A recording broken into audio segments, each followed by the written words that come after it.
The sun rose over the great Xuan nation, shining on the many rooftops of Xuanjing. In the Grand Tutor's manor, the buildings stood tall and quiet under the morning light. Inside the manor, the Grand Tutor sat on his seat with a calm face. A woman in a red dress stood beside him, holding a cup of wine. She smiled softly and asked him to drink. Another young woman knelt in front of him, holding a plate of grapes. She also looked up at him and gently asked him to drink. Both women waited for the Grand Tutor as they offered him wine with respectful smiles. A large hall was filled with rows of people kneeling on the red carpet. They bowed deeply toward the front and shouted together, wishing the Grand Tutor a happy birthday. The Grand Tutor stood before them, looking over the hall. He thought about his life and said that in the past 50 years he had risen from having nothing to becoming the Grand Tutor of the nation. Later, he sat as someone poured wine for him. He lifted the cup proudly and thought that his power now overshadowed the whole world. He believed that the story of his life was so great that it could fill a multi-million-word novel. He remembered when he, Li Fan, first arrived in this world. He was only a poor scholar who struggled to survive. He carried his books on his back and walked through a small village filled with simple houses and quiet paths. Back in the present, the Grand Tutor lifted his cup with pride. He looked at his life and thought that a life like his was already perfect. Music filled the hall as dancers in elegant clothes moved gracefully. The Grand Tutor sat high on his throne, while people around him enjoyed food, wine, and the lively celebration. He looked at everything before him and felt that there was nothing more one could ask for. But just when he was admiring his life, suddenly a man rushed inside the hall and called out to the Grand Tutor. He shouted that fire was falling from the sky, calling it a divine sign and an auspicious omen. Another person said that the glowing object seemed to be flying straight toward the Grand Tutor's manor. The Grand Tutor looked up with a serious expression while the women beside him watched the bright light in the distance with shock and confusion. The Grand Tutor stepped outside and stood on the balcony. Sparks of falling light drifted through the air. He looked up and whispered in shock, trying to understand what he was seeing. High in the sky, two powerful figures were clashing, one surrounded by golden light, the other wrapped in swirling purple energy. Just then, one of them shouted angrily at another man named Dao Xuanzi, telling him not to push him too far. As the two figures battled inside a huge whirlpool of light, the Grand Tutor's eyes widened. He finally recognized what they were. He pointed upward and stuttered, calling them cultivators. People inside the hall fell to their knees in panic and excitement. One person cried out that an immortal master had appeared. Another said it was a great omen. Everyone looked up at the sky, overwhelmed by fear and awe. The Grand Tutor stared upward with wide eyes. His expression changed from pride to disbelief. In his mind he wondered how something like this could happen.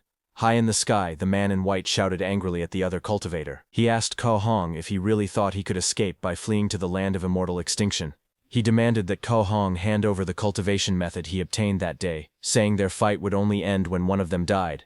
Cao Hong, surrounded by golden flames, shouted back. He said it was ridiculous to ask for the method. He explained that he had been stuck at the foundation establishment stage for nearly 100 years because he lacked a core formation method. He clenched his fists and continued. His lifespan was almost over, and he was close to turning to dust. Now that he had finally obtained a core formation method, he said there was no way he would ever hand it over to someone else. The man in white spoke calmly but firmly. He said that the Golden Core Tao was a path walked alone. Even though many core formation methods existed, countless cultivators were still stuck at the foundation establishment stage. His expression hardened as he continued. With the path to longevity right in front of him, he said there was no way he would let Cao Hong escape. Cao Hong, wrapped in golden flames, let out a bitter laugh. He looked up at his opponent and said it was ridiculous. They had been brothers for 100 years, yet now they were fighting each other just for a small chance to survive. Cao Hong looked at his opponent and admitted that he was no match for him. He said it seemed he would not be able to escape his fate today. Golden flames swirled around him as he continued speaking. He pointed out that there were many mortals living in this place. Then he asked if his enemy could withstand such a dense concentration of the immortal mortal miasma that surrounded them. Dao Xuanzi raised his glowing sword, surrounded by purple energy. He called out Cao Hong's name loudly as power gathered around him. He pointed the blade forward with a sharp glare. As the energy surged, he demanded to know what Cao Hong was trying to do. The sword shone brighter, and purple light wrapped around it as he prepared to strike. Cao Hong stood inside the giant golden dragon, formed from his flames. He looked down at his opponent and shouted that if Dao Xuanzi couldn't endure the power of the immortal miasma, then he might still have a chance to survive. The golden dragon roared as it rushed forward, while purple energy spiraled around Dao Xuanzi, who held his glowing sword tightly. The two forces finally collided. A burst of golden flames and purple energy exploded in the sky as their attacks struck each other with full power. The impact sent a violent shockwave downward. In the next moment, a massive explosion hit the ground, tearing apart stone and earth. Fire and debris flew in all directions as the area below was completely destroyed by the clash. The people inside the building stared in shock as the explosion echoed outside. Their eyes widened, and they froze where they stood, unable to believe what they were seeing. The Grand Tutor at the front clenched his teeth, his face twisted with anger as he shouted in frustration. A moment later, the blast wave reached him, and everything shook violently. He was thrown back into the rubble as the ground collapsed around him. Dust and broken stones covered the area. The Grand Tutor groaned softly, struggling to rise while the ruins crumbled beneath him. Li Fan lay in the rubble, coughing heavily as dust rose around him. He pressed a hand to his chest, trying to steady himself. As he looked down, his eyes widened in fear. He saw the bodies of his wife and children lying broken and covered in blood among the collapsed stones. His voice trembled as he coughed again, calling out for them in panic. Flames spread across the ruins, and smoke filled the air. The old man slowly stood up, still coughing, and looked over the destroyed courtyard. Bodies lay scattered everywhere, and the fire continued to burn through what was left of his home. The city of Huanzhen, once bright and full of life, was now drowned in flames. Fire spread in every direction, turning everything into a scene of blood and destruction. Wherever the eye looked, there were only broken bodies and collapsed buildings. The smoke rose high, and the air was filled with falling sparks. Li Fan stood in the middle of the ruins, staring at the burning remains of his home. After such a disaster, he knew almost no one had survived. Not even 1 out of 100 citizens was likely left alive. He sank to the ground, holding his injured body as the flames reflected in his eyes. He said that all of this, every part of this tragedy, was caused by the 2 cultivators who suddenly appeared. Li Fan lay on the ground, weak and covered in dust. His breath shook as he tried to speak, and a small sound escaped his lips. Then he suddenly began to laugh. His laughter echoed through the ruined streets as tears mixed with the dirt on his face. He clutched his head and kept laughing bitterly while staring at the broken sky above him. In despair, he asked how cultivators could exist in this world at all. From the moment he became an official, he used all the power he had to search for any sign of the immortal path. He sent ships across the seas and traveled to distant places. After he rose to the position of Imperial Tutor, standing above all others, he searched the entire world even more fiercely. His men crossed snowy mountains, deep forests, and frozen lands. They went north to the frozen sea, south to the great ocean, east to the ruinous abyss, and west to the linked mountains. But no matter how far they went, they found nothing. In all of Great Xuan, not a single trace proved that immortals truly existed. Li Fan stared ahead with wide, trembling eyes. He said he had already given up long ago. He had grown old, and his hope for the immortal path had disappeared with time. But now, looking at the destruction around him, his mind shook. He wondered if those 2 people he saw earlier were actually immortals. And if they were, he questioned where such immortals could have come from. As the sky trembled, he felt as if fate was mocking him. Lightning wrapped around his body as he raised his hand and activated his power. Bright blue symbols flowed around him while he shouted the name of his treasure, Huanzhen. A glowing sphere formed above him as light burst in all directions. Words echoed within the light saying that when the true becomes false, the false becomes true. The energy continued to gather until it reached its peak. The sphere announced that charging was complete. It asked if it should virtualize the current scenario and return to the initial anchor point. Li Fan then explained what Huanzhen truly was. He said it was the name he had given to his unique treasure. Its purpose was to turn truth into illusion, and reality into virtuality. It could take everything he had experienced and convert it into a simulated world, letting him return to a chosen moment, specifically the moment he first transmigrated into this world. In fact, this was already his second life since transmigrating into the Great Xuan Nation. In his first life, even though he had big dreams, he was just an ordinary man. He wanted to become the top scholar, but he failed the exams again and again. After turning 30, he finally gave up on becoming an official and opened a small business instead. His life slowly became peaceful. He worked hard, earned money, and eventually became a wealthy family head. He got married, had children, and lived an ordinary but happy life. Years passed, and he grew old. It was only when he was on his deathbed that his unique treasure, Huanzhen, awakened for the first time. That awakening became the reason for his unstoppable rise in his second life. After the Huanzhen system finished charging, it gave him the ability to restart his life and return to a chosen point to begin again. But he also said he couldn't restart yet. There were still important things he needed to finish in this life. A few days later, inside the tent, Li Fan sat at his desk, writing commands on a long scroll. His expression was calm but serious. A guard stood beside him, waiting for orders. Li Fan told the guard to send out his command. He ordered the garrison camp outside the city to rush to Huanzhen and maintain order after the disaster. The guard bowed and answered respectfully.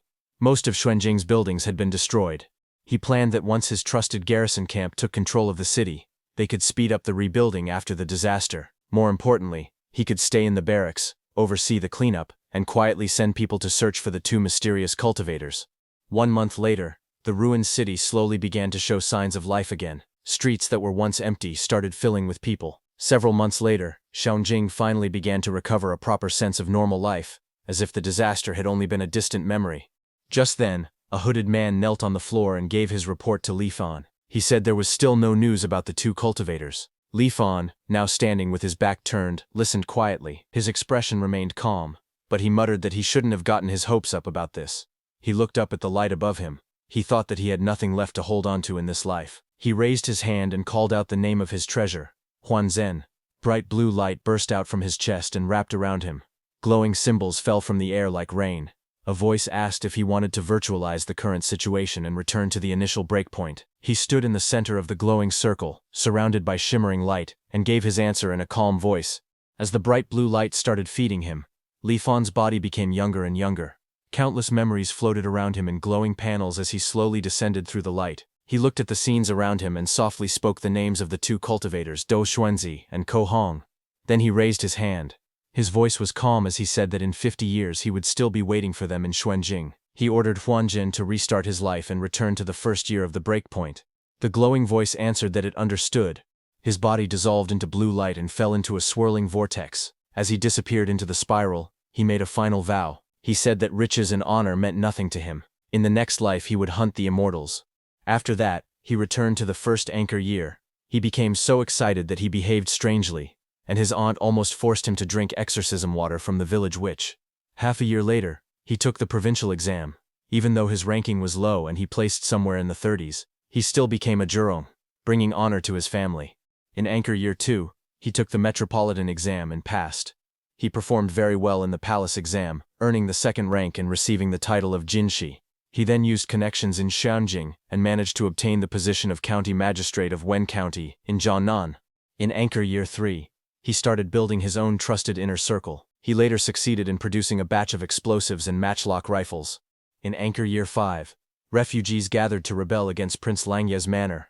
He led troops to rescue them and saved Prince Langye's family. Prince Langye became very grateful to him. By anchor year 6, he was promoted to the prefect of Zhanghuai Prefecture and married the daughter of the Vice Minister of Rights. In anchor year 7, his wife gave birth to a son.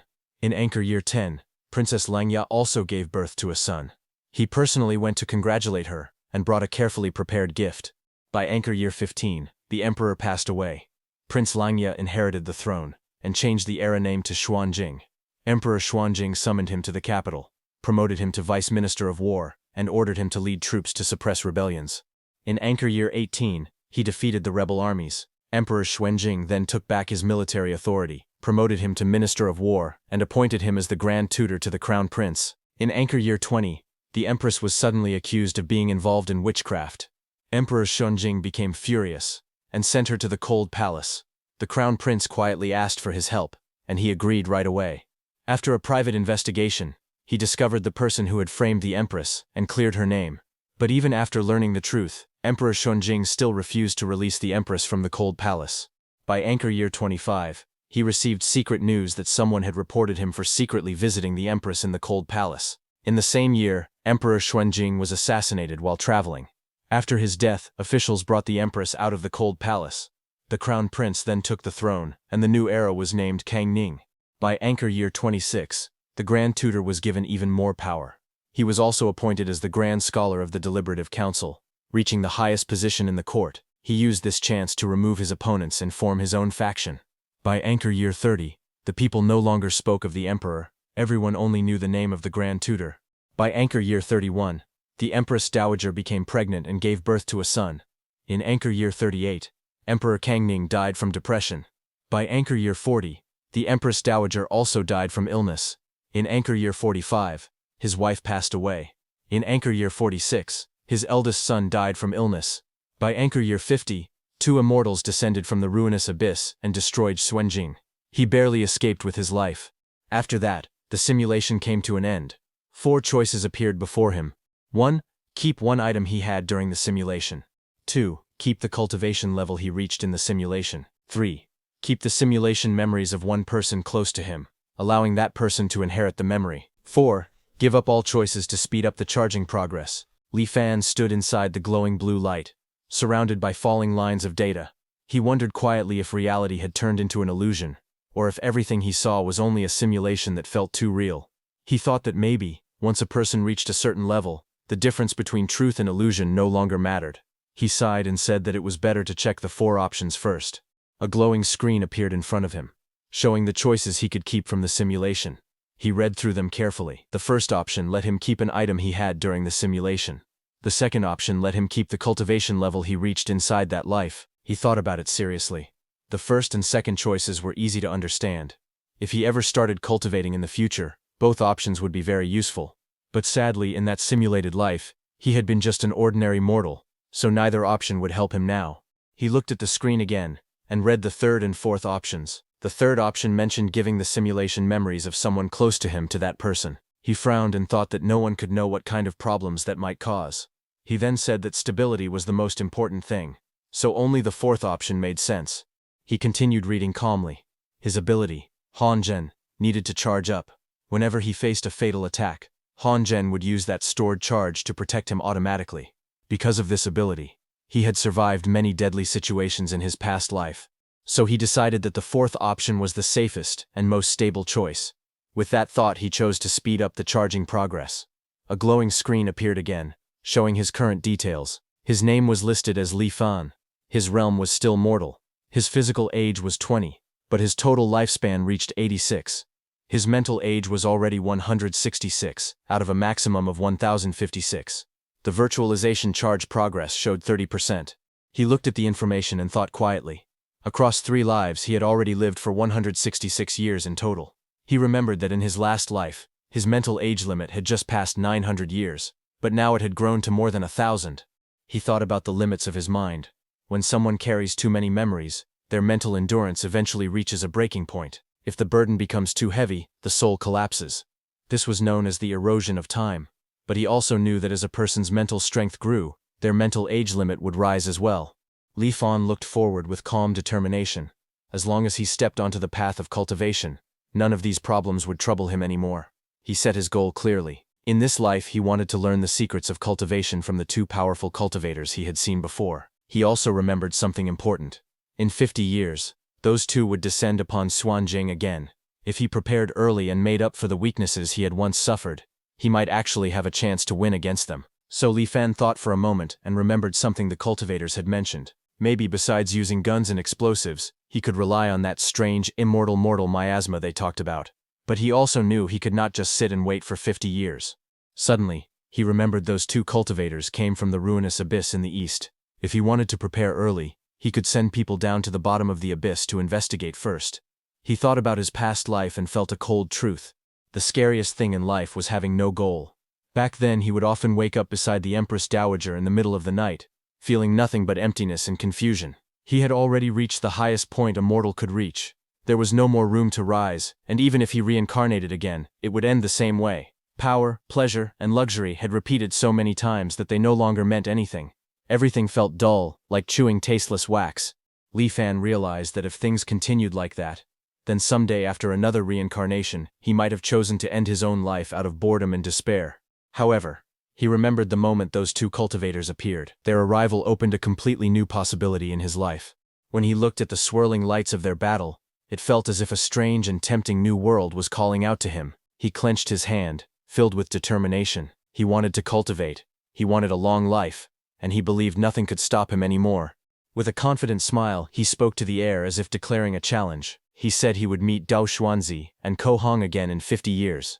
With the experience of 2 lifetimes, everything moved smoothly for him, like water flowing toward its destination. He still took part in the imperial exams. This time, with decades of experience and power, the essays he wrote were far better than in his past life. He placed first in the provincial exam, the metropolitan exam, and the palace exam, earning the title of triple first and shaking the world with his reputation. Afterward, he chose to serve as an official in Wen County. Even though the imperial court was confused and regretful about his request, they still approved it. Because of his great fame and his clear understanding of every official's temperament, he easily brought Wen County under control. Then, he began promoting and nurturing the trusted subordinates he remembered from his previous life. In the 4th year, he searched in secret, until he found someone who could act as Prince Langya's body double. He trained that person and made him a trusted subordinate. In the 5th year, Li Fan ordered another subordinate to disguise himself as a refugee and attack Prince Langya's manor. He pretended to step in and rescue the prince. But the truth was different. He secretly worked from the inside to kill Prince Langya's entire family, and at the same time, he arranged for the body double to take the prince's place. From that point on, he secretly took control of Prince Langya's manor. In the 9th year, the wedding between Prince Langya and the chief grand scholar's granddaughter went ahead as planned. That night, he entered the bridal chamber himself and spent the night with Princess Langya. In the 10th year, Princess Langya gave birth to a son, who was actually his child. By the 15th year, the emperor had become seriously ill. After receiving the Edict of Succession, he hurried to the capital with his trusted subordinates.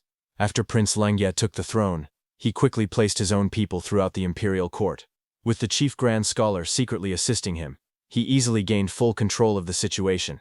In the 20th year, after helping his son become emperor, he granted himself the title of Grand Tutor.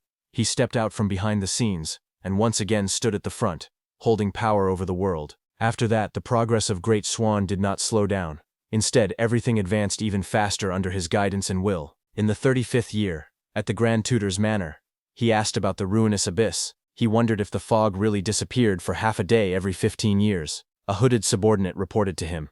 He confirmed it was true. The immortal-seeking camp had been ordered to stay near the abyss and observe it day and night. A few days ago, they finally made a breakthrough. After the thick fog cleared, a faint light appeared from the bottom of the abyss. They used a telescope to look closely, and discovered an upside-down landscape hidden below. Everyone saw something slightly different, but they all described a vast land filled with countless mountains rising and falling. Hidden among them were grand buildings that could barely be seen through the mist. They also saw huge cities spread across the plains, full of life, with more than 1 million people living there. Some even saw a city floating in the sky, glowing with rosy light. Rare and strange beasts flew all around it. To them it looked truly incredible. Li Fan looked serious as he spoke. He said that the strange things they had seen really did come from the ruinous abyss. He then asked the hooded man if they had found a way to reach the bottom of that abyss. The hooded subordinate lowered his head and admitted his failure. He said they had tried many methods, but whenever they went deep enough, a sudden astral wind tore them apart. He explained that the astral wind was terrifying. Even their strongest armor could not withstand it for even a moment. Li Fan stood by the railing, looking out into the night. His cloak blew softly in the wind as he raised his head toward the sky. The full moon shone brightly above him, surrounded by dark clouds. He stared at it in silence for a moment. Then he spoke calmly, saying that it seemed he would just have to wait for the two of them. In the 50th year, the moon shone brightly over Huanzhen, the capital of the Great Xuan nation. The city was peaceful, its rooftops stretching out under the night sky. Then suddenly, 2 powerful lights clashed in the sky, one blazing like fire and the other glowing with a blue-purple aura. A furious man covered in flames charged forward. He yelled loudly at the calm man facing him, shouting that Dao Xuanzi should not push him too far. As the two men fought in the sky, a rain of fiery attacks suddenly shot toward them from above. Both of them were caught off guard and quickly dodged. Ku Hong, covered in flames, spun around in anger. He raised his arms, forming swirling energy shields around his body to block the falling fire. With a furious expression, he shouted loudly, demanding to know who dared to launch a sneak attack on him. Soldiers on the ground lifted their guns and fired into the sky. Bright streams of light shot upward toward the two men fighting above. Ko Hong, surrounded by flames, caught the flying bullets with his swirling energy. He stared at the small metal pieces and wondered what they were. Then, with a wave of his hand, he sent a fiery force outward. One of the soldiers' guns suddenly burst into flames and flew out of his hands, making everyone below panic. Ku Hong held the burning weapon in his hand. He looked at it with interest. He said that the mortals here had created something unusual, using complex mechanical designs instead of formations, and using explosive mortal power instead of spiritual energy. He found it surprising that after thousands of years, the mortals who were exiled to this land could invent such an object. But he also said it was a pity. The weapon only worked in this place, where the great Tao was incomplete. Then he added that outside the land of immortal extinction, this weapon was nothing more than useless scrap metal. He looked down coldly and said that mere mortals dared to attack cultivators like him. He said he felt a little guilty at first, but now it seemed they were simply looking for their own death. His expression turned serious. He raised his head, took a deep breath, and prepared his next move. Then he shouted the name of his technique, the Dao art called Fire Dragon's Roar. A huge wave of golden light burst out from the man's body. The glowing energy twisted and formed the shape of a massive dragon made of fire. The dragon opened its mouth and roared as it rushed downward. The flaming dragon shot through the buildings below, tearing everything apart. Walls shattered, flames spread everywhere, and the entire area shook under the force of the attack. The entire area burned in a massive sea of flames. Buildings collapsed into ashes, and fire spread across the ruins like a raging wave. But suddenly, Ko Hong stared wide-eyed in shock, unable to understand what he was seeing. He trembled as he realized something was wrong. He thought to himself that his fire dragon's roar was a deadly technique no mortal could possibly survive. Yet when he looked down through the smoke and flames, many soldiers were still standing. They pushed aside debris and rose to their feet, illuminated by the burning city behind them. His expression twisted in disbelief. He wondered why so many people were still alive. Just then, Dao Xuanzi answered him. He said the hidden weapons used against them had been soaked in mortal blood. Because of that, once they were touched by the immortal miasma, their Dao arts became weaker. He looked at the blood-stained bullets floating around his hand. He said they had been ambushed the moment they arrived, and the enemy had even used the immortal mortal miasma. It showed the enemy had come fully prepared. He then looked around at the strange place below them and said it was too bizarre, and they shouldn't stay here for long. After finding this, both of them rose higher into the sky. Dao Shenzi told Ko Hong to move, and they both prepared to leave. However, before they could leave, a loud voice echoed from above, calling out to Dao Xuanzi and Ko Hong. The voice warned them that if they escaped now, the news of them obtaining a core formation method would spread across the entire cultivation world by tomorrow. Upon hearing this, both of them flew forward in shock. Dao Xuanzi looked confused and angry, thinking that only the two of them knew about getting the core formation method, so it shouldn't have been possible for the news to leak. Ko Hong also looked tense. He asked who could have revealed it. As they were thinking, a sudden attack shot toward them from below. Ko Hong glared at the attack and yelled angrily, flames bursting around him as he shouted that someone was seeking death. He raised his arm, ready to counter, but Dao Xuanzi's expression changed sharply. He shouted that something was wrong, and told Ko Hong to dodge quickly. But before they could react, more red streaks continued to rise, closing in on them fast and exploding around them in mid-air, creating massive blasts of red smoke and light. The force pushed them back as the explosions filled the sky. Below, the ruined city burned while a heavy rain of red droplets fell from above, covering the ground. When the smoke cleared, a group of armored soldiers stood in a circle on the blood-stained floor. At the center of the circle lay both Ko Hong and Dao Xuanzi, surrounded by soldiers. One of the soldiers pointed his weapon forward and announced that their Grand Tutor had given an order. He said that if the two cultivators surrendered, their lives would be spared. Dao Xuanzi knelt on the ground, covered in blood. He let out a faint laugh and looked at a glowing ring on his hand. Flames wrapped around the ring as he stared at it, with trembling eyes. Ko Hong, lying weakly on the ground, leaned toward him. He told him to take his storage ring. With his last breath he told him to go. Above the burning ruins, a giant golden dragon formed in the sky, its entire body glowing like fire. The dragon twisted and roared as flames swirled around it. The fiery dragon slowly changed shape, turning into a swirling trail of golden light. The light wrapped itself around a wooden branch that floated upward, surrounded by glowing leaves. Bright light filled the sky, and words appeared beside the branch. The text described Ko Hong, who had trained for 205 years. It said he formed his Dao foundation using the mystical object called the Dragon Branch. But in the land of immortal extinction, thousands of mortals surrounded him, and he was injured by the immortal mortal miasma. The words explained that he lost all his cultivation, and his life was now close to ending. Now his body had died, and his Dao had vanished, returning to the heavens. His blood-stained body stood tall for a moment, as if held up by the last trace of will before falling lifeless.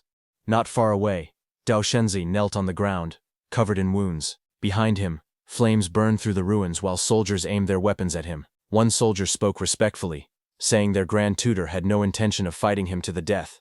The soldier added that if Dao Shenzi stopped resisting, the Grand Tutor promised to spare his life. Far away, Li Fan stood on a rocky cliff, watching the burning battlefield below. Flames surrounded the area where Dao Xuanzi was cornered. Li Fan looked toward the sky, and thought to himself that when Ko Hong died moments ago, he seemed to hear a strange voice from above. Li Fan then lowered his gaze. He thought that the meaning of the voice no longer mattered, because hunting immortals in this lifetime was already hopeless. He let out a cold breath and admitted that he never expected the immortal mortal miasma to be so deadly to cultivators. Meanwhile, Dao Shenzi stood in front of the burning ruins with soldiers aiming their weapons at him. He said he did not know who the enemy leader was, or what their purpose might be. He explained that he and his brother had been plotted against, leading to his brother's death and the loss of their Tao, and there was nothing more to say. His eyes turned sharp with anger. He said he could not accept what had happened. He looked at the soldiers and said that hiding behind mortals and using the immortal mortal miasma was something despised by all cultivators. He then said that his brother Ko Hong had died at the hands of someone like them, and he felt it was not worth it for his brother. Dao Shanzi lifted himself into the air. He said that everyone had already seen his brother's foundation establishment mystical object. Then he rose higher, floating above the soldiers, and told them to look at his own. His body shone with a faint blue glow as he stood in the sky. He raised one hand toward the heavens, and declared that with the wonders of heaven and earth, he would build his Tao foundation. Just then, a giant stone-like blade hung high in the sky. As the clouds swirled around it, Dao Shanzi floated below and said that his Tao foundation was named Dao Xuan. He continued speaking from above, saying he had a sword and invited everyone to look at it. In the next moment, a burst of bright purple and white light exploded outward.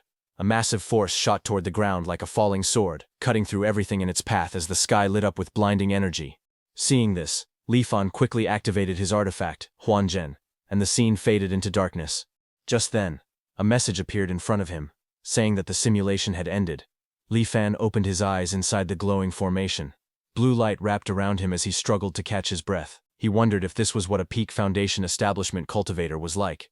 He thought that without the immortal mortal miasma, even if he reincarnated 100 times and used countless tricks, it still wouldn't be enough to threaten someone of that level. A memory of Ko Hong's body appeared before him. He stared at it, and admitted he didn't expect the immortal mortal miasma to directly destroy Ko Hong's body and erase his Tao. He then thought about how Ko Hong and Dao Shenzi had called each other brother of 100 years.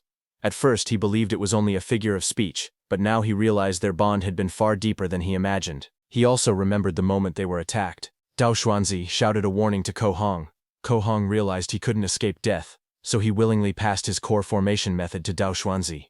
Dao Xuanzi watched Ko Hong get ambushed and die. He couldn't accept it, and instead of saving himself, he used a self-destructive sword technique. Li Fan understood from this that their friendship had been far deeper than normal. He remembered Dao Shenzi explained that the path of forming a golden core was something one had to walk alone. Even though many methods existed in the world, far more cultivators were stuck at the foundation establishment stage. Li Fan lowered his head and thought deeply. The golden core Tao was a path one had to walk alone, and immortal methods could not be cultivated together. He wondered that if even men as close as brothers ended up this way, then what the cultivation world outside must truly be like. He then straightened up, determination filling his eyes. He said to himself that no matter how dangerous the path ahead was, he would not waver. With Huanzhen's help, and as long as he was careful, no challenge should be able to stop him. He remembered how last time he had attacked both of them at once. This time he thought he might try winning one of them over instead. Just then, a glowing blue panel appeared before him, showing details about his life. He read that his mental age limit had only increased by a few dozen years this time, meaning he was getting close to the maximum. Counting the life he lived before transmigrating, this was already his 5th life. He sighed, realizing again how difficult the path to immortality truly was. He looked at the panel showing his name, Li Fan, and the numbers rising slowly. Then he quietly hoped that the 50 years he gained this time would not be wasted. In the 35th year of his anchor timeline, Li Fan arrived at the endless ruinous abyss. A huge pit filled with thick white fog stretched before him. From his last simulation, he had learned that the fog covering the abyss cleared once every 15 years. He stood at the edge of the rocky cliff, saying he had come this time to witness it with his own eyes. After some time passed, the ground trembled. A giant pillar of white fog suddenly burst out from the abyss. It shot upward with incredible force, rising into the sky like a reverse waterfall. The great wind from the abyss kept blowing for a long time. It lasted for about a quarter of an hour before the heavy fog finally cleared completely. When the fog was gone, Li Fan took out a telescope and leaned forward to look down into the deep ruinous abyss. He remembered the information he had heard before. People said that anyone who looked into the bottom of the abyss would see a different scene. Through the telescope, he stared into the darkness. Slowly, the bottom of the abyss came into view. What he saw was shocking. A ruined land filled with collapsed buildings and broken structures. In the center, glowing red words were written on the stone wall. The immortal Tao is dead. His face turned pale as he lowered the telescope. He wondered what could have happened here. He thought to himself that if the immortal Tao was truly dead, then something terrible must have happened to the entire cultivation world. In the 15th anchor year, in Shenzhen City, the same scene repeated again. Both Ko Hong and Dao Xuanzi appeared again in Shenzhen City. Ko Hong glared upward and shouted angrily that Dao Xuanzi had gone too far. Dao Xuanzi rushed toward him with a powerful punch, the wind whipping around them as they clashed above the rooftops. As they fought, a group of soldiers rose into the air below them. They shouted that they had been ordered by Immortal Master Dao Xuanzi to wait for Ko Hong, calling him a brat as they prepared to attack. Ko Hong quickly surrounded his body with golden light to protect himself. As attacks rained down on him, he wondered how this was possible. He questioned if Dao Xuanzi had somehow known he would escape to this place. Golden energy wrapped around his body, and he shouted in disbelief as he recognized the technique being used against him, the immortal mortal miasma. He glared upward and called Dao Xuanzi despicable, while the golden attacks struck faster and harder. Dao Xuanzi watched in confusion. He couldn't understand why these mortals were attacking Ko Hong while claiming to follow him. What shocked him even more was that the mortals could use the immortal mortal miasma, a skill they should not have. He looked around with a troubled expression and admitted that something was very wrong with this place. He told Ko Hong that these mortals were not under his command at all. Meanwhile, below, Li Fan asked how Immortal Master Dao Xuanzi could betray their agreement after everything they had done. He reminded Dao Xuanzi that they had agreed to help him kill Ko Hong and steal his core formation method. In return, Dao Xuanzi was supposed to lead his clan out of this forsaken land. Now, he felt completely abandoned. Upon hearing this, Ko Hong furiously yelled again, insisting that no one else in the world knew about the core formation method except the two of them. He accused Dao Xuanzi directly, saying it had to be him. His face twisted in rage as he demanded the truth. Dao Xuanzi looked surprised as he realized that the other person actually knew about the core formation method. The voice told him that their clan had angered countless people just to obtain the immortal Maspa he had spoken of. He explained that public hatred was now rising, and if the immortal Maspa failed to keep his promise and lead them out, his entire clan might soon die with no place to be buried. Before he could finish, a loud voice cut through the air. Dao Xuanzi had found the direction the voice was coming from. Purple energy swirled around him as he rushed forward in fury. Dao Xuanzi called him a shameless villain and ordered him to shut his mouth, then attacked in the direction where the voice was coming from. Dao Xuanzi stood inside the swirling storm of spiritual energy. A powerful force pushed everything around him apart as a strange box-shaped object appeared in the air. The voice was coming from this strange artifact. It asked if the immortal master was trying to silence them by killing them right now. Dao Xuanzi's anger deepened as he stared at the box. He questioned what kind of Dharma artifact it was, noting that the enemy was far more cautious than expected. A moment later, purple energy burst out. Dao Xuanzi swung his arm and unleashed a powerful attack. The purple force crashed down on the floating box-like artifact, smashing it apart into pieces. Ko Hong, covered in flames, floated in the air and glared at Dao Xuanzi. He shouted that they had known each other for 100 years, yet he never thought he had misjudged him so badly. He accused Dao Xuanzi of wanting the core formation method and using many underhanded tricks to get it. Below him, Dao Xuanzi looked up in silence, his face shadowed in anger. Ko Hong then rushed forward. He shouted that he would not run anymore, and challenged Dao Xuanzi to come and take the method if he had the skill. He formed a hand sign and unleashed his technique. A giant flaming dragon appeared behind him and roared forward, spewing a massive wave of fire toward Dao Xuanzi. The ground shook as the flaming dragon's attack rushed forward. Dao Xuanzi let out a calm breath, his expression steady and cold. He slowly raised his hand, forming a sword gesture. A burst of purple light gathered around him, swirling like a storm. In the next moment, a glowing purple sword appeared in his hand. Dao Xuanzi swung the sword with one clean motion. The purple energy shot out like a beam, cutting through the air. The sword energy collided directly with the giant wave of flames. A blinding light exploded between the two attacks as purple and orange crashed together with overwhelming force. The flaming dragon and the purple sword light continued to clash in the sky, shaking everything around them. Watching the fight, Li Fan, hiding nearby, grew nervous. He said that Dao Xuanzi was cruel and unpredictable, and if Dao Xuanzi won, none of them would be able to escape. He quickly shouted to his sons, ordering them to help Immortal Master Ko Hong fight Dao Xuanzi. Golden light burst out as Ko Hong gathered more power. Smiling coldly, he said that those who commit many injustices always bring destruction upon themselves. He mocked Dao Xuanzi, saying he never expected a man who acted noble to break his promises and face backlash. Dao Xuanzi's face twisted with rage. He jumped forward and shouted loudly, calling Ko Hong a fool. Ko Hong laughed loudly. He mocked Dao Xuanzi, saying that if Dao Xuanzi was truly so clever, he wouldn't have been abandoned by everyone. He said this was what it meant to fall because of one's own tricks. He then raised his glowing hand and said he had just mastered a new Dao technique, and it was the perfect time to use it. Flames wrapped around his arm as he pointed forward. He shouted the name of his move, calling it Imprisoning Dragon. A huge fiery cage instantly formed around Dao Xuanzi, trapping him inside as burning lines dropped down like chains. Dao Xuanzi's eyes glowed purple with anger. He clenched his fingers into a sword gesture and shouted for the cage to break. Purple energy burst out around him. With a powerful strike, Dao Xuanzi shot straight upward with a massive purple sword light. The attack broke through the fiery cage and exploded on the ground, sending flames and shockwaves everywhere. Then Dao Xuanzi raised his hand and shouted Ko Hong's name with anger. His clothes and long hair blew in the strong wind as he pointed forward. Above the city, a giant golden blade of energy shot downward from the sky. It aimed straight toward the ground, tearing through the clouds as it fell. Ko Hong looked up at it and laughed boldly. He said he wanted to see whether Dao Rizue's power was stronger, or if his own dragon staff was superior. Flames covered his arms as he used his technique. He shouted the name of his move, calling it Dragon Transformation. A huge golden dragon-shaped energy appeared behind him. The dragon rose into the sky, lifting his staff as it faced the falling golden blade head-on. But just then, Li Fan's soldiers attacked Dao Xuanzi with fire arrows, shouting that they would help Immortal Master Ko Hong. As the arrows covered in immortal miasma exploded, a huge red blast erupted in the air. In the center of the blast, Dao Xuanzi screamed in pain as the shockwave tore through him. When the smoke cleared, he looked down at his chest in fear. A wooden branch had pierced straight through his body. Green leaves grew from it as the branch spread wider and wider.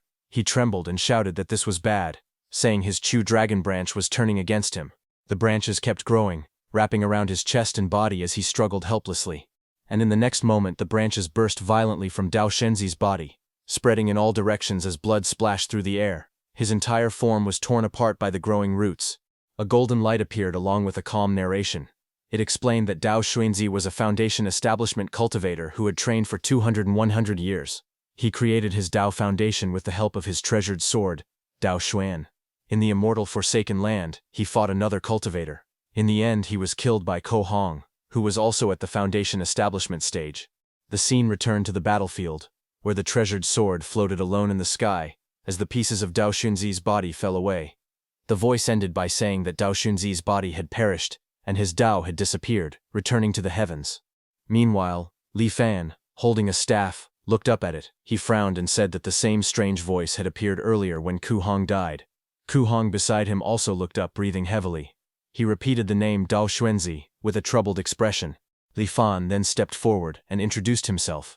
He said he was Li Fan and greeted the Immortal Master with respect. He begged the Immortal Master to show mercy and save the 1,000 souls of his clan. Ko Hong stared down at him. He said that Li Fan was the one whose voice had echoed from all directions earlier. He looked annoyed and said that a mere mortal like Li Fan dared to interfere in a battle between cultivators. Li Fan held his wooden staff tightly and looked serious. He said he had only been searching for a slim chance to survive. He explained again that if the Immortal Master had lost, all of his clansmen would have surely died. Ko Hong looked at him and repeated his words. He said that in a harsh world, everyone struggles for even a tiny chance to live. He then mentioned that Dao Xuanzi, the Immortal Master, had once promised him something. Ko Hong told Li Fan that for 100 years, Dao Xuanzi always looked like a man who kept his word. But in truth, Dao Xuanzi acted without principles and even lied to mortals.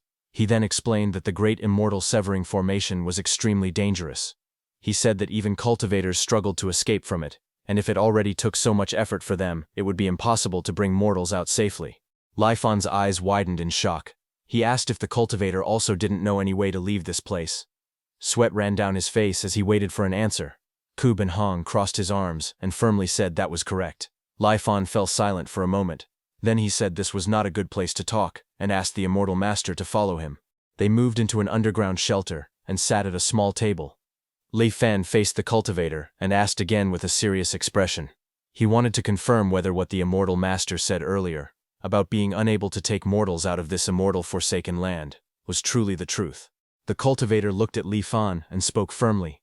He said that Li Fan was just a mortal, so there was no reason for him to lie. He explained that maybe a golden core cultivator could protect mortals while breaking through the Great Immortal Severing Formation. But for someone at the Foundation establishment stage, it was completely impossible. Li Fan's face grew tense. He asked if that meant there was no hope for mortals to ever leave this world. The cultivator raised his voice and explained again. To leave the immortal Forsaken Land, one had to pass through the Immortal Severing Formation. With the weak body of a mortal, it was absolutely impossible to cross it. He looked at Li Fan and continued speaking bluntly. He said Li Fan was already so old that he had one foot in the grave, so why was he still so desperate to leave? Then he mocked him, asking why he could not just enjoy being a local emperor in this place. Li Fan sat at the table and asked a serious question. He wondered if his descendants, in the future, could cultivate to the Foundation establishment realm like the Immortal Master. If they could reach that level, he asked if it would be possible for them to leave this land. The cultivator laughed loudly as soon as he heard this. He said there wasn't even a trace of spiritual energy in this place, so cultivation was impossible. He explained that mortals here were covered in miasma, and immortals and mortals were forever separated. In such conditions, how could anyone cultivate the path of immortality? The cultivator then leaned back and spoke more clearly. He advised Li Fan to give up on this idea. He said that if mortals wanted to cultivate, they first had to go to the outside world to rebuild their bodies and remove the miasma from them. Without doing that, even if the great Tao to immortality was placed right in front of them, they would only be able to look at it but never touch it. Li Fan trembled with shock. He said that immortals and mortals were eternally separated, then asked again if the cultivator truly meant there was no way for mortals to leave this place. The cultivator answered calmly that there really was no way. Hearing this, Li Fan lowered his head. He said that if the Immortal Master had no more instructions, he would take his leave. With slow steps he turned around and began walking out of the underground shelter. The cultivator watched him go, surprised as Li Fan disappeared through a crack in the stone wall. Red mist suddenly filled the tunnel, and the cultivator breathed it in by accident. His eyes widened as he staggered back and shouted in shock. He realized it was the immortal Mora Miasma and tried to speak, but his voice cracked as the poison spread through his body. Li Fan walked forward calmly while the cultivator screamed in pain. The red light spilled from the cracks in the stone as the cultivator fell to the ground, his body twisting under the miasma's effect. Li Fan stepped out of the shadows. His expression was cold as he looked down at the suffering cultivator. He said that since immortals and mortals could never coexist, a mortal like him could never fully trust the cultivator's words. According to Ku Hong, this land was called an immortal forsaken place. Everything began thousands of years ago, when a great change occurred in the ancient cultivation world. At first, cultivators didn't care about the strange plague spreading among mortals. No one paid attention to it. But later, the first cultivator was infected. After that, the plague became stronger and started spreading among cultivators as well. The plague used spiritual energy as its carrier. Because cultivators relied on spiritual energy to survive, the sickness quickly spread through the spiritual energy of heaven and earth, reaching every corner of the cultivation world. For cultivators who caught this plague, the outcome was terrible.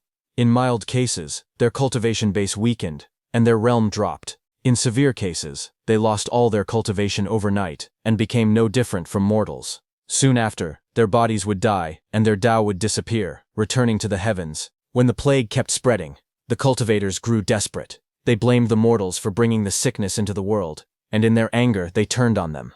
A large massacre began, and mortals ran in fear as cultivators attacked without mercy. But the slaughter did not last long. It was stopped by force. Even after many mortals died, the plague did not disappear. Instead, it spread even faster. The sickness followed the spiritual energy that filled the heavens and earth, slipping out of control. Because of this, more and more cultivators became infected. Many fell one after another, their bodies collapsing as the plague consumed them. The cultivators refused to sit and wait for death. Some of them began researching ways to resist the plague and find a cure. At the same time, another group proposed a drastic solution known as the Great Migration Plan. Under this plan, all mortals would be banished from the cultivation world. They would be sent to nearby lesser worlds and broken grotto heavens where no spiritual energy existed. After sending them away, the cultivators planned to use spell formations to seal those places forever. This way the mortals would never be able to return. After the Great Migration, there were no mortals left in the cultivation world. But not every child born to cultivators had the talent to cultivate. Because of this, new mortals slowly appeared again over time. Inside the bodies of these mortals, a faint trace of the plague still remained. Since the plague was extremely harmful to immortal cultivation, the descendants of mortals who wished to cultivate had to remove this plague from their bodies before they could begin training. As years passed, the plague became closely tied to the difference between mortals and immortals. People began calling it the immortal mortal miasma. Li Fan read the old record in his hands. It said that long ago, to stop cultivators from the immortal sects from becoming corrupt, the ancestors banished the original mortals to distant places. Over time, these places became known among mortals as the immortal Forsaken Lands. As he lowered the paper, scenes of the past flashed around him, cultivators dying and fighting in those dangerous lands. He then said that no one truly knew how many immortal Forsaken Lands existed. Even fewer cultivators were willing to take the huge risk of entering such places. Meeting two people who came from there was already a rare stroke of luck. Li Fan stood deep in thought as scenes from his past flashed across the shattered space around him. He recalled the struggles he had witnessed and the cultivators he had met. He reminded himself that, as a mortal, his lifespan was limited.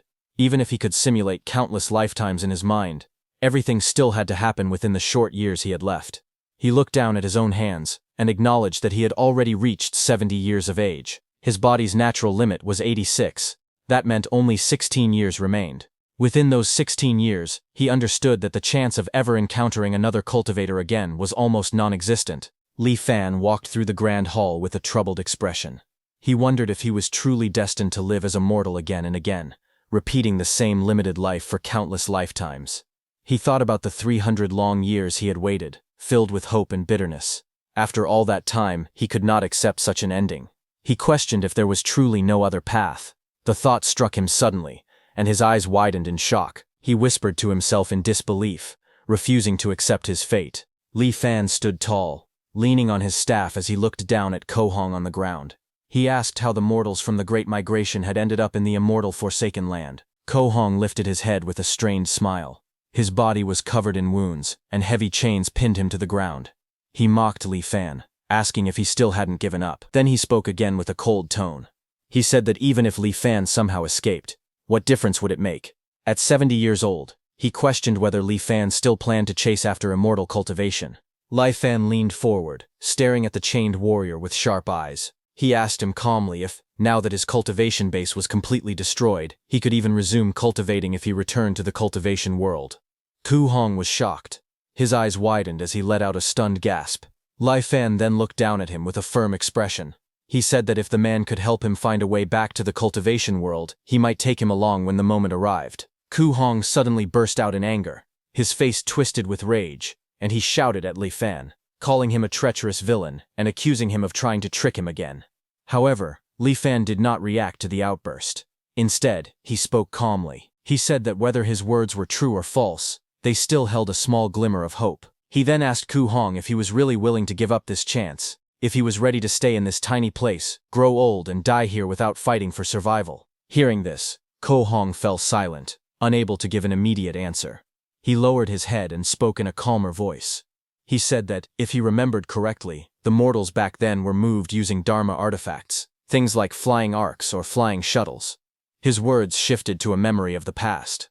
He explained that in ancient times, the cultivation world was full of people, and many powerful sects ruled the land. Everything was prosperous, and the transportation-type Dharma artifacts were very common. He then said it was a pity that a great disaster later struck heaven and earth. After that, cultivators feared for their own lives and stopped working together. The flying arcs and shuttles slowly disappeared, and were rarely seen again. Li Fan listened carefully, and then asked if the great disaster the man mentioned was the strange plague that once spread across heaven and earth. Ko Hong lowered his head and explained. He said that although the immortal mortal miasma was strange, it was not strong enough to destroy cultivators on its own. The real reason it spread so wildly was because most cultivators in the world had already died in a huge calamity. He said that the path to forming a golden core had only one true Tao, no matter how many methods existed in the world. Because of this, countless cultivators were stuck at the foundation establishment stage and could not advance further. Li Fan looked up at the ancient characters carved into the stone wall. As he stared, he murmured to himself in shock. He wondered if the great calamity of heaven and earth was connected to this truth. A sudden thought struck him. Maybe immortal techniques could not be cultivated by more than one person at the same time. Ko Hong looked at Li Fan and confirmed it. He said that immortal techniques truly could not be cultivated by more than one person. He then explained further. In ancient times, things were different. There were no such restrictions back then. Countless great cultivation sects had opened their gates to everyone, taking in disciples and teaching their arts freely. Cultivators could seek guidance from their masters whenever they faced difficulties in their practice. And learning immortal techniques was far more open than it was now. In the past, disciples could spar with each other and exchange insights freely. Many people practiced the same cultivation methods together, and the whole cultivation world was full of life and energy. But then everything changed. One day, the efficiency of everyone's cultivation suddenly dropped. A cultivator practicing the 9-yang armor scripture felt something strange in his heart. He sensed the exact number of people in the entire cultivation world who were cultivating the same technique as him. As time went on, cultivators made a frightening discovery. The more people who practiced the same method at the same time, the weaker the cultivation efficiency became for everyone using that method. Countless cultivators soon found themselves unable to improve at all. Their cultivation stopped completely. As their lifespans neared their end, the killing intent in their hearts could no longer be suppressed. Chaos broke out everywhere. Masters and disciples, as well as martial brothers and sisters who once trained side by side, suddenly became mortal enemies. A great calamity swept across the entire cultivation world. Anyone who practiced the same cultivation method saw each other as obstacles on their path to the Tao, and every meeting turned into a fight to the death. Even rogue cultivators who tried to hide in deep mountains and secret realms were found. There was no escape. Ku Hong explained the reason. Cultivators practicing the same method could sense each other's location, making it impossible to run or hide. Li Fan asked how people cultivated now. Since immortal techniques could no longer be practiced by more than one person, he also wanted to know what the cultivation world had become in the present day. Ku Hong slowly explained the situation. He said that in the current cultivation world, anyone who wished to cultivate had only a few choices. One of those choices was to join the Myriad Immortals Alliance, a loose group formed by many different cultivators. In the Myriad Immortals Alliance, cultivators could earn contribution points. These points could be gained by taking missions, completing tasks, or trading with others. With those points, cultivators could exchange for cultivation methods and different resources inside the alliance. Then he talked about the second choice. He said the second option was to join the Five Elders Council, an organization created by 5 extremely powerful figures whose influence covered the entire cultivation world. He explained that anyone with the talent to cultivate could freely join the 5 Elders Council and select a cultivation method, but there was a price. Those who joined had to sign a soul contract and serve the council for a period of time. Li Fan asked why. From the chained man's explanation, it sounded like cultivation methods were not very rare in the current world. Ku Hong smiled bitterly and explained the truth. He said that all the cultivation methods available today were incomplete. They were newly created by the major powers over many years, and the strongest they could reach was only the peak of qi condensation. He explained further. There were fragments for each stage: qi condensation, foundation establishment, and golden core. Each fragment allowed a cultivator to rise only to the peak of that realm. To go any higher and create a Tao foundation, a cultivator had to abandon their old technique and switch to a completely new cultivation method. The same rule applied to every realm above foundation establishment. Li Fan frowned and repeated the idea. If cultivators had to switch to a new method every time they broke through a realm, then all the effort they spent before would be wasted. He felt this was unreasonable. Ku Hong quickly explained the solution. He said that everyone who cultivates must practice a fragment of the supreme primordial true scripture. He told the old man that this scripture was not a cultivation method, but a special secret technique. Its purpose was simple. It allowed a cultivator to disperse their cultivation without suffering heavy losses. A small comparison appeared in his mind. Before learning the scripture, dispersing one's cultivation would cause serious injuries. But after cultivating the scripture, the dispersal became easy and harmless. He said that once a cultivator dispersed their realm, they could switch to a new method, and because of the scripture, they could quickly regain their original level again. Li Fen looked shocked. He said it was unbelievable that such a miraculous method existed. But then he frowned again. He felt that the scripture fragment had appeared at a very convenient time. Only with this fragment could cultivators around the world be willing to constantly switch their cultivation methods. Ku Hong sighed. He said there was nothing anyone could do about it because a true cultivation method was extremely rare. He then revealed something important. Dao Xuanzi had died without ever knowing the real reason he was chased. Ku Hong explained that he didn't run away simply because the stolen method was a core formation method. The real reason was that the technique he took was a genuine complete method, one that could directly lead someone into the nascent soul realm. Li Fan gripped his staff tightly. His eyes widened as he repeated the words in shock. He muttered to himself, saying nascent soul, a true method, as the weight of the revelation sank in. After that, Ku Hong explained some basic facts about the cultivation world, such as how a cultivator's death could create celestial signs in the sky if their realm was high enough. Once he finished, he went back to the main topic. Ku Hong then shared a rumor he had heard long ago. He said that for thousands of years, mortals from the immortal Forsaken Lands had been secretly entering the cultivation world again, but he admitted that this was only gossip. It was nothing more than random street rumors, with no real proof behind them. Li Fan spoke firmly. He said that rumors always came from somewhere, and sometimes they were the truth. He added that as long as there was even the smallest bit of hope, he would never give up. Ko Hong looked at him tiredly. He muttered in frustration, wondering how an old man who was already so close to death could still be this stubborn and restless. Li Fan made his offer calmly. He said that if the chained man helped him find the path back to the cultivation world, he would set him free and even take him along. He also promised to return everything that belonged to him and Dao Shenzi. Then Li Fan's expression grew fierce. With burning eyes, he added that this included the nascent soul true method. Ko Hong stared in shock. He raised his voice and asked if the old man was really serious. Li Fan calmly answered that he was. Hearing this, Ko Hong gritted his teeth, his eyes burning with determination. He finally agreed and shouted that if that was the case, he would give everything he had to help. With Ko Hong's help, Li Fan began gathering historical books and records from every corner of the world.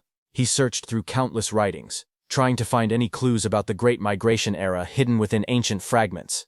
At the same time, he ordered the army to dig up ancient tombs on a massive scale, hoping to uncover any trace or hint that could lead him forward. The people complained, and officials sent reports criticizing him every day, but he ignored them all and suppressed every objection by force.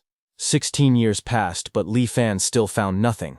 He stood alone in the dark underground chamber, thinking about how little time he had left. Too many years had gone by since the Great Migration era, and his remaining lifespan was far too short. He sighed as he walked forward. He knew his end was near, yet all his searching had brought him no results. His body had grown extremely weak. It trembled like a small candle shaking in the wind, ready to go out at any moment. Li Fan looked at the storage ring on his finger. Before his life ended, he wanted to check what items were still inside it. Blue energy swirled around his weak hand as he activated the ring. A golden scroll floated out. It was the Thousand Mysteries Jade Cosmos. Golden Chapter. A cultivation method for the nascent soul realm. The scroll showed that the number of cultivators practicing it was 0. Li Fan stared up at it. He sighed softly, thinking about how tragic it was. Even though he possessed such a priceless technique, he was still just a mortal without divine sense. It felt like sitting on a mountain of treasure without the ability to enjoy any of it. Next, a rusted sword appeared. It was Dao Xuan's sword. He remembered Ko Hong's words. After a cultivator died, their foundation establishment wondrous item would lose its power as the cultivator's body and Dao faded. He looked closely at the sword. Suddenly, a notification appeared in front of him. A bright blue message announced, "Rechargeable item discovered. Rusted sword Dao Xuan damaged. Proceed with recharge." Li Fan's eyes widened in shock as the glowing option hovered before him.